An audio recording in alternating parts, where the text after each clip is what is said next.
You lie awake at 3 a.m., staring at the ceiling, your dreams sitting heavy in your chest like something you swallowed that won't go down. Everyone else seems to know something you don't. They move with certainty while you move with questions. Your voice cracks when you speak it aloud, the thing you want, and you wonder if they can hear the doubt underneath. There's a weight to other people's skepticism. It's not loud, it's quieter than that. It's in the slight pause before they answer, the polite smile that doesn't quite reach, the way they change the subject. You want to believe in yourself, God, you want to. But some nights, alone with just your thoughts, belief feels impossible. And maybe that's exactly where the real work begins. Sound of a door closing behind you. You're sitting at a table when someone laughs at your idea. Not with you, at you. You feel your chest tighten, that familiar heat creeping up your neck. The voices come from everywhere. A parent's disappointed sigh, a colleague's dismissive email, social media comments from strangers who somehow feel personal, each one a small weight added to your shoulders. They tell you to be realistic, to stop being so idealistic, to fit in, tone down, shrink yourself into something safer, smaller, more acceptable. And the cruelest part, you start believing them. Their doubts become your own, their limitations become your ceiling. But what if those voices aren't the truth? You scroll past someone else's milestone and feel your chest tighten, that small, familiar ache of not yet. Their highlight reel becomes your measuring stick. 5 years ahead, 2 promotions ahead, a life that looks finished while yours still feels unraveled. And so you stop. You second-guess the move you were about to make. You question whether your path is even worth walking. This is the trap. You've traded your own compass for their map. Their success doesn't add to theirs, it subtracts from you. Your attention splits between your work and their work, and suddenly neither feels real. The voice inside grows quiet. But what if the person you're comparing yourself to is drowning in the same doubt? Your chest tightens when you imagine yourself stepping forward. There's a voice that whispers before you even try, the one that catalogs your past stumbles, that reminds you of every time you weren't enough. You feel it in your shoulders, that weight that says, don't. Hope arrives like spring. You taste possibility. Your heart quickens with the thought of what could be. And then, disappointment arrives with such familiarity you almost welcome it. At least it's known. At least it won't surprise you. The cycle repeats. Hope, then the crash. Again. You're not broken for feeling this paralysis, this fear that failure will confirm what part of you already believes. That's not weakness. It's the price of caring deeply. But here's what matters. You're still here, still listening. That changes everything. You wake in the dark with your chest tight, as if something is pressing down from the inside. The walls of your life have become so familiar, you've stopped noticing how small they are. Pain has a way of doing that. It settles into the corners, makes a home in your bones, until you forget what it felt like to move freely. You've been waiting for permission, waiting for someone to tell you that you're enough, that you're worthy of more. But what if the answer isn't coming from out there? What if the breakthrough you're searching for, the one that could finally crack you open, begins the moment you stop demanding proof and start believing in your own capacity to change? The invitation is already here. You just have to say yes. You stand at the threshold where the world's whispers fade to silence. No one is watching. No one is keeping score. And in that emptiness, something shifts. Belief doesn't arrive like a gift wrapped in certainty. It arrives like a choice, one you make in the dark before evidence arrives to validate it. You've spent so long waiting for permission, waiting for proof, waiting for someone to tell you it's safe to trust yourself. But what if belief is the act of creation itself? What if the moment you choose to trust your own knowing, you birth it into existence? This isn't blind faith. It's radical self-authorship.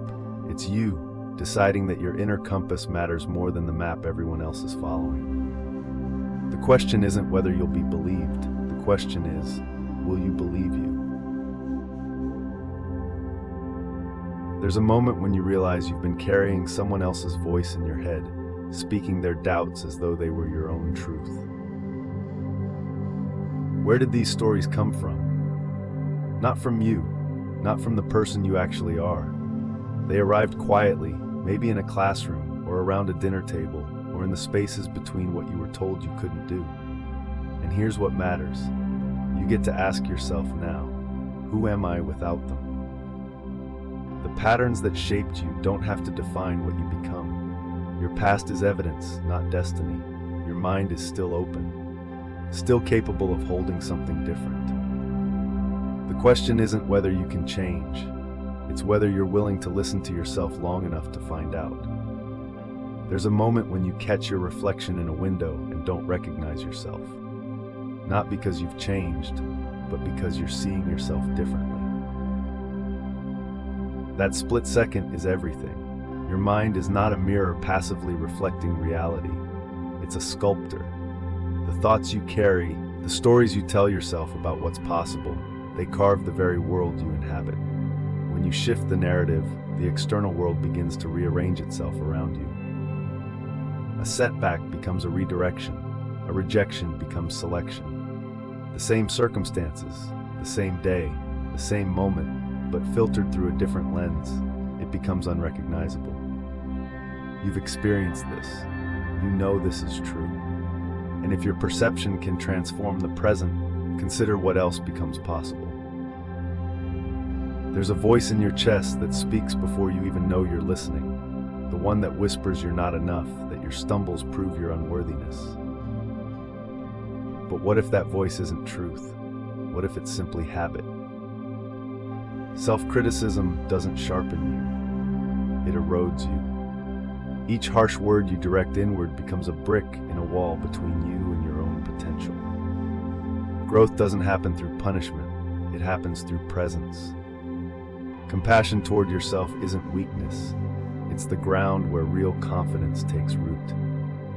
When you speak to yourself as you would a friend, with patience, with understanding, something shifts. The tight knot in your chest loosens.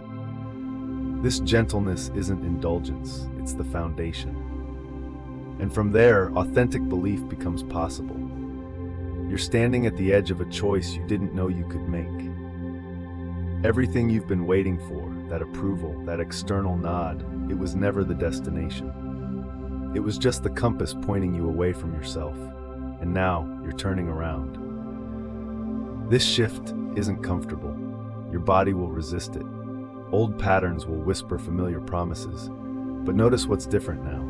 You're not chasing the mirror anymore. You're looking inward. And what you find there, that quiet, steady belief, it's yours.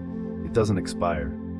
It doesn't need permission. The discomfort you'll feel isn't a sign you're wrong. It's a sign you're growing. So set your intention, not as a demand, but as a declaration. I am choosing myself. This is where the real work begins. A handwriting in a journal, pen pressing deliberately into paper. You know that moment when you catch yourself mid-sentence, about to say something small about yourself? That's where the work begins. Start there. Each morning speak to yourself like you'd speak to someone you love. Not with empty cheerleading, with honest words. I'm learning, I'm capable. Write them if speaking feels too loud. Then watch your doubt. Don't fight it. Notice when it whispers and gently turn your attention elsewhere. Redirect it like you're steering a ship. And here's what matters most. Surround yourself with people who believe in you. Not because you need their permission, but because their presence reminds you what's possible. This week, try one small daily practice. Notice what shifts. You stand at the edge of something that hasn't solidified yet. No ground beneath your feet, just the hum of possibility and the vertigo of not knowing. This is where belief gets forged. Not in comfort, not in certainty or in the applause of others watching from the sidelines. Growth lives in the spaces you'd rather skip, in the vulnerability of holding a conviction before you have proof, in the rawness of being uncertain while moving forward anyway. Your strength isn't about never doubting, it's about doubting and continuing. It's about surrendering the need to have everything figured out right now, releasing the grip, letting yourself be remade. This discomfort you're feeling, it's not a sign you're wrong, it's a sign you're becoming. You wake one morning and notice your shoulders sit differently, lighter somehow, though you can't pinpoint when the change began. This is the real work, not the dramatic moment, but the 1,000 small decisions stacked like stones. Each time you choose to believe when doubt whispers, each time you show up, exhausted, and try again anyway. The mind doesn't shift overnight. It bends slowly, like light through water, one day at a time. You'll forget you're changing until someone reflects it back to you. A conversation you handled differently, a fear you walked through without flinching. There are no shortcuts here. Only the sacred act of returning, of persisting when progress feels invisible. And in that returning, something unshakable takes root. There's a moment when your conviction stops living only in your mind and begins to breathe outward. When what you've built in silence suddenly radiates through every choice you make, every word you speak, every space you occupy. People feel it before they understand it. They sense the shift in your presence, the quiet certainty that wasn't there before. And without knowing why, they begin to move differently around you. Your world doesn't change because you demanded it. It transforms because you've already claimed it from within. This is where the real work begins, not in the wishing, but in the becoming. What you're about to discover will show you exactly how this reshaping happens, how inner conviction becomes external reality. Are you ready to see it? A candle flickers on a bare wooden table, light bending across weathered hands. There's a moment each morning when your eyes open before the day rushes in, where everything is still possible. This is where your practice lives, not in grand gestures, but in the quiet ritual of returning to yourself. Close your eyes, feel your spine lengthen. Picture a golden light building in your chest, warm and undeniable, not borrowed from anyone else, but unmistakably yours. Breathe into it. This is belief made tangible. Every tradition across time has known this truth. Inner light isn't metaphor. It's the foundation everything else rests on. Make this sacred. 10 minutes, daily, non-negotiable. Because the world doesn't shift when you think differently about yourself. It shifts when you become different. There's a moment when the weight you've been carrying, the doubt, the questions, the endless what-ifs, suddenly shifts, and you feel it first in your chest, a lightness, a space where heaviness used to live. Your shoulders drop. Your voice sounds different when you speak now, clearer. People listen differently too. Doors open that seemed locked before, not because the world changed, because you did. You notice how easily you move through uncertainty now, how your hands don't shake the same way, how certainty isn't arrogance, it's clarity. It's knowing, in a way that runs deeper than thought, that you're exactly where you're meant to be. This isn't confidence borrowed from outside. This is the quiet knowing that comes when you finally recognize yourself. And everything that follows will be built on this ground. There's a moment when the studio door closes behind you and you're alone with your work, before anyone else has seen it, before anyone else has judged it. That's where the real story begins. Think of the painter who hung her pieces in coffee shops while galleries turned her away, or the writer who submitted 200 times before a yes arrived. They didn't wait for permission. They didn't need a stamp of approval to know their vision mattered. What they did was simpler, harder. They trusted themselves first. And something shifts when you do that. Your shoulders straighten. You move differently. That belief becomes visible, a frequency others recognize. The world doesn't create your worth. You do. That's when the doors begin to open. A subtle rustling sound like pages turning. You wake one morning and realize the doubt hasn't disappeared. It's simply learned to whisper quieter. This is the truth they don't tell you. Belief isn't a summit you reach and plant a flag upon. It's a path that loops back on itself, demanding you choose again. Every single day, your hands will shake again, your voice will crack in moments that matter. But now you know something different. You know that falling isn't failure, it's the price of moving forward. The spiritual work lives in that choice, in choosing yourself, not once, but in the thousand small moments that follow. Because the person you're becoming doesn't just need belief, they need to keep becoming. There's a moment when you stop waiting for permission, when your spine straightens, your shoulders drop, and something inside you says, I'm enough. That moment isn't just yours, it ripples. When you believe in yourself, truly believe, not the surface kind, but the kind that steadies your hands and steadies your voice, people feel it, they recognize it, and something in them wakes up too. One person standing in their truth becomes a mirror for everyone around them. Your courage doesn't stay small, it multiplies, it teaches, it gives others permission they didn't know they were asking for. You are not just changing your own life, you're changing the frequency of every room you walk into.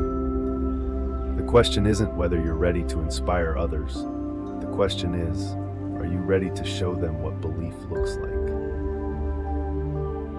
You've walked through the rubble of everything you thought you were. Through the nights when your chest felt too small to hold your own breath, and still you rose. Not because the pain disappeared, but because you stopped waiting for permission to become whole. Here's the question that will reshape everything. Who would you be if you truly believed in yourself before anyone else ever did? Not after the applause, not after the proof, but now, in this moment, if you chose to trust the whisper inside that knows your worth without needing to be told. That voice you've been searching for, it's been yours all along, waiting, patient, unshakable.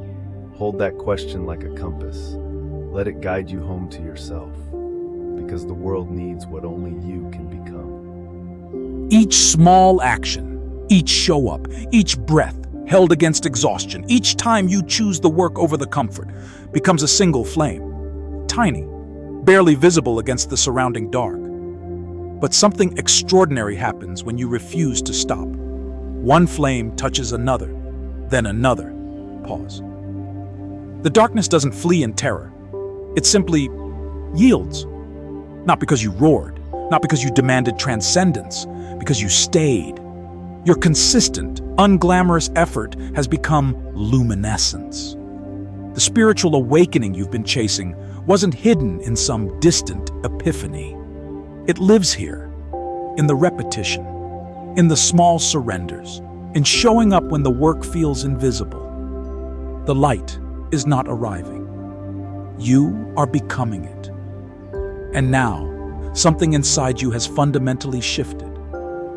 There is a moment, quiet, almost imperceptible, when the threshold appears before you. Not announced, not fanfare, just there. Pause. You feel it in your chest first, a stirring, a recognition that something inside you has shifted, settled, become ready. But readiness is not a gift handed down. It is a choice you make with your whole body, with your hands, your breath, your willingness to step forward even when the path dissolves into fog. Pause. So the question is not whether opportunity will arrive. The question is, are you prepared to meet it? Not someday, not when conditions align, but now, in this singular moment. Do you possess the courage to say yes? Long breath. Sit with that. That's not failure. That's the rhythm of focus itself, the breath between efforts. Distractions will come like weather, a notification, a worry, a memory that pulls you sideways just when you thought you had momentum. And setbacks, they're not detours from the path, they're the path. What matters is what you do after. Not with gritted teeth or harsh judgment, but with the same gentleness you'd offer a friend who stumbled. You return, again and again. This is where real work lives, not in perfect concentration, but in the thousand small decisions to come back. And that kindness you're learning to offer yourself, it becomes your greatest strength. There's a moment when a river carves through stone, not through force, but through repetition. Water returns, again, until what seemed immovable gives way. You are that water. Every single day, you stand at a crossroads. Focus left, distraction right. Most people choose the easier path, but you're learning something different. You're learning that transformation isn't some distant miracle reserved for others. It's the inevitable result of choosing yourself over and over. One day of focus changes nothing, but 100 days, 1,000, that's when the stone surrenders. The question isn't whether growth is possible, it's already happening. The only question is, will you keep showing up? Because everything depends on what you choose next. A quiet sound of papers being shuffled, then stillness. You sit at your desk, surrounded by the small choices that shape your hours. The phone within arm's reach, the open browser tab, the half-finished coffee.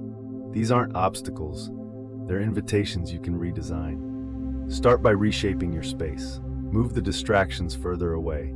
Keep what fuels focus close. Then, find someone to walk this path with you. Not a judge, a witness, someone you tell on Tuesday about what you're building. Track what changes, not perfection, momentum. The day you worked 90 minutes instead of 30. The morning you didn't reach for your phone until 9. These aren't small wins, they're proof. Because focus isn't built in one dramatic breakthrough. It's built in repetition, in environment, in the quiet decision to show up again tomorrow. There's a moment when you catch your reflection and barely recognize the person looking back. Not because they've changed in appearance, but because something inside has shifted so completely that it radiates outward. Your shoulders sit differently now, lighter. The tasks that once felt impossible have become simply your morning. You've built something real here, not through perfection, but through the 1,000 small choices to show up anyway. Watch how joy moves differently through your body now. It's not the fleeting excitement of before. This is deeper, rooted. Your relationships deepen because you've deepened. Opportunities appear because you're finally visible to yourself. This isn't luck. This is what happens when focus becomes a practice, and practice becomes identity. You've become someone who follows through, and that person, they're only getting started. You notice the fog lifting from the valley floor, not all at once, but in deliberate threads, as if something inside you is finally exhaling. When you stop chasing every gleaming thing at the horizon, the path beneath your feet becomes unmistakable. Your shoulders drop, your breathing steadies. There's a weight lifting that you didn't know you were carrying, the exhaustion of fragmented attention, of being pulled in 100 directions at once. Now, your vision narrows to what actually matters. Not smaller, clearer, like a lens finally focused. You feel tethered to something larger than yourself, a purpose that doesn't whisper anymore. It speaks, and in that clarity, peace settles. Not the absence of struggle, but the certainty of direction. This alignment changes everything, but alignment is only the beginning. When you finally stop fighting the current and learn to swim with it, something shifts in the people around you. Your focus becomes a tuning fork. Those near you begin to resonate at a higher frequency without understanding why. A colleague notices your steadiness and finds their own. A friend sees you showing up fully and remembers what that looks like. The light you've learned to tend in yourself doesn't stay contained. It spills across every threshold you cross. This isn't mystical, it's physics. Energy follows attention. Purpose creates gravity. You're not becoming exceptional so you can stand apart. You're becoming clear so others can see themselves more clearly through you. And in giving this gift, you discover what you were always meant to become. There's a quiet moment each morning when your phone sits dark beside your bed before the day claims your attention. That space, that threshold between sleep and the world's demands, is where your power lives. Right now, your focus is scattered like light through a prism. It bends toward notifications, obligations, the voices of others. But what if you gathered that light? What if you pointed it somewhere that matters? Imagine yourself 6 months from now, looking back. What would you need to have chosen differently today? What would your eyes need to have rested upon instead of the noise? The answer lives in you already. You know what deserves your attention. You know what you've been neglecting. The question isn't whether you can change your focus. The question is, which version of yourself are you ready to become? Your hands are already shaped by what you've chosen to hold. Think back through these moments, through every choice you've made about where your attention flows. You've seen it clearly now. The seeds you water grow, the thoughts you tend flourish, the dreams you whisper to become the architecture of your life. But knowing this, that's only half the story. The real question isn't what has grown in you, it's what will you choose to grow from this moment forward. What will you nurture when no one's watching? What possibility will you dare to feed with your focus, your belief, your trembling, courageous hope? Because you already know the answer lives inside you. The only question is, will you have the courage to let